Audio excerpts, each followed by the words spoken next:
ओम शांति। 26 फरवरी। बाबा अपने बच्चों में बहुत बल भर रहे हैं। तुम सभी रूहानी योद्धे हो, क्षत्रिय हो, रूहानी क्षत्रिय। तुम्हारी युद्ध माया से है। तुम्हें इस माया पर विजय पानी है। इसके लिए बाबा तुम्हें योग सिखाते हैं। योग बल से तुम माया पर विजय पाते हो।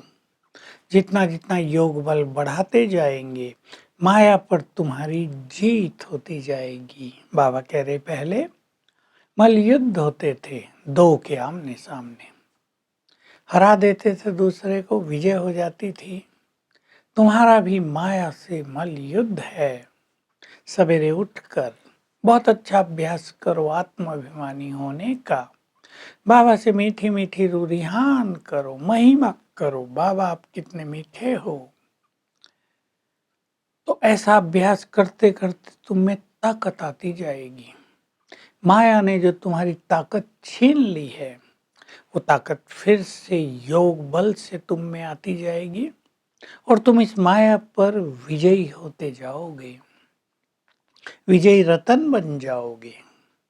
जो माया पर विजय प्राप्त कर लेते हैं वही विष्णु की माला बनते हैं। ये 108 रतन बाबा कह रहे भले 8 और 108 इम्पोर्टेंट हैं, लेकिन और भी बहुत सारे रतन हैं। इन 108 रत्नों की माला को विष्णु की माला कहते हैं। यही 108 विष्णुपुरी में राज करते हैं।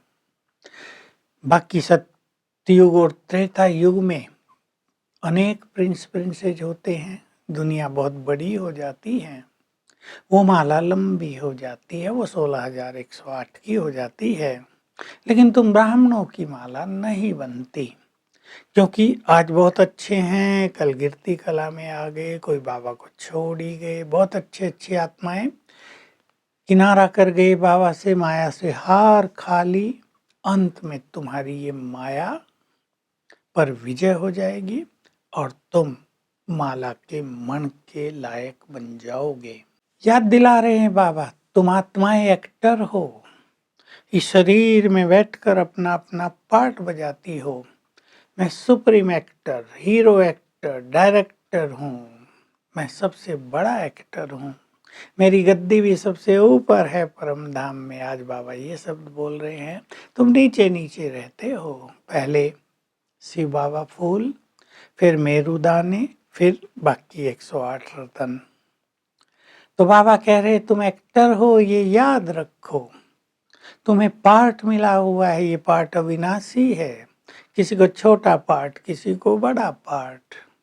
कोई कहेंगे मैं गवर्नर हूँ, कोई कहेंगे मैं डायरेक्टर हूँ, कोई कहेंगे मैं इस फिल्म में एक्टर हूँ। ये सब तुम्हें पार्ट मिले हुए हैं।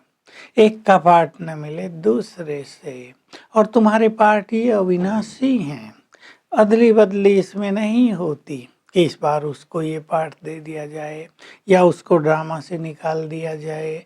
ड्रामा से कोई निकल ही नहीं सकता।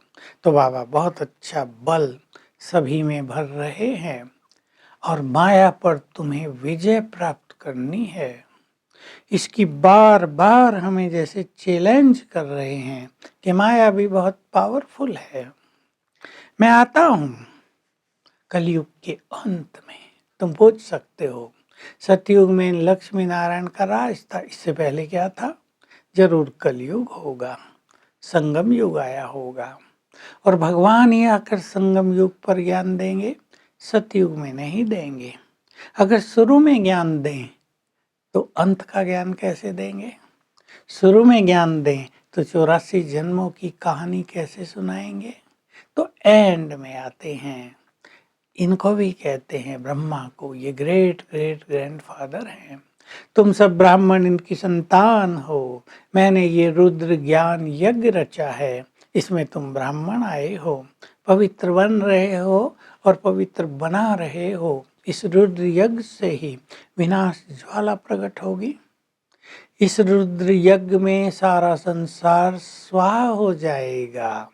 तो मैंने ये यज्ञ स्वर्ग की स्थापना के लिए ही रचा है। तो तुम पूछो, इन लक्ष्मी नारायण ने ये राज कैसे पाया था, किसने इनको ये राज दिया था, कब दिया था? फिर ज्ञान सुनाओ कि संगम युग पर भगवान ने आकर, ज्ञान के सागर ने आकर, जो ज्ञान का सागर है, सृष्टि का बीज है, पवित्रता का सागर है, पतित पावन है, तो पतित पावन है तो पतित दुनिया में आएगा। ज्ञान का सागर है तो आकर अवश्य ज्ञान सुनाएंगे ना। ज्ञान ही न सुनाए तो ज्ञान का सागर कैसे? दुख हरता सुख करता है, तो मैं आकर सभी के दुख हर लेता हूँ, सुखमयी सृष्टि की स्थापना कर देता हूँ। तो तुम सभी बच्चे दूसरों को ये ज्ञान दो। जो भाषण में होशियार हैं उनको बहुत खुशी रहती है, एक से होशियार दूसरा, दूसरे से होशियार तीसरा। बाबा ने हंसी में एक शब्द कहा, आगे चलकर तुम मेल ट्रेन बन जाओगे। मामा भी देखो स्पेशल मेल ट्रेन है ना, यानी बहुत अच्छा भाषण करती थी मामा। उमंग भर रहा है परम शिक्षक अपने बच्चों में, तुम्हें खुले दिल से भाषण करना है, निर्भीक होकर सबको बाप का परिचय देना है। वो कौन है?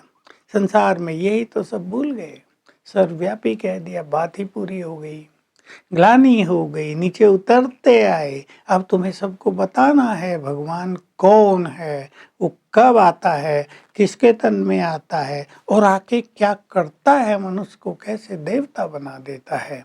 फिर बाबा कह रहे हैं, बच्चे आत्माभिमानी होने की प्रैक्टिस करो। सतयुग में तुम आत्माभिमानी थे, वहां तुम्हें इतना ज्ञान रहता था, मैं आत्मा हूँ, ये शरीर छोड़ के दूसरा लेती हूँ। लेकिन अब संगम युग पर तुम्हें आत्माभिमानी होने की संपूर्ण प्रैक्टिस करनी है, इससे ही तुम माया पर विजयी होते जाओगे। वरदान है देह अभिमान और देह की बदबू से मुक्त रहने वाले, परियों के लोक के यानी परिस्तान के निवासी बनो। बहुत सुंदर शब्द हैं। तो ये देह और जो देह भान में रहते हैं उनके अंदर जैसे देह की बदबू रहती है, तुम्हें इससे न्यारे रहना है। मैं आत्मा हूँ, मनुष्य नहीं हूँ। जो देह अभिमान में है वो मनुष्य हैं। कहा जाता है कि देवलोक में, इंद्रप्रस्थ में केवल परियां रहती हैं, मनुष्य वहां नहीं जा सकते। मनुष्य माना जो देह अभिमानी है, परियां माना जो आत्माभिमानी है। तो तुम आत्माभिमानी बनो तो तुम उस परियों के लोक के वासी बन जाओगे। स्लोगन है, अपने तन मन धन को सफल करने वाले वे ही सच्चे समझदार हैं। भगवान ने यज्ञ रचा है, सब खजानों को भी सफल कर दें, तन मन धन को भी सफल कर दें, तो भगवान कहेगा तुम सच्चे समझदार हो। तो आज सारा दिन हम 5 स्वरूपों का अभ्यास करेंगे। उसमें आत्मा भी आ गया, भविष्य का स्वरूप भी आ गया, फरिश्ता स्वरूप, पूज्य स्वरूप। हर घंटे में एक बार अपने को स्मृति में दिला देना, बहुत अच्छी अनुभूति होगी। ओम शांति।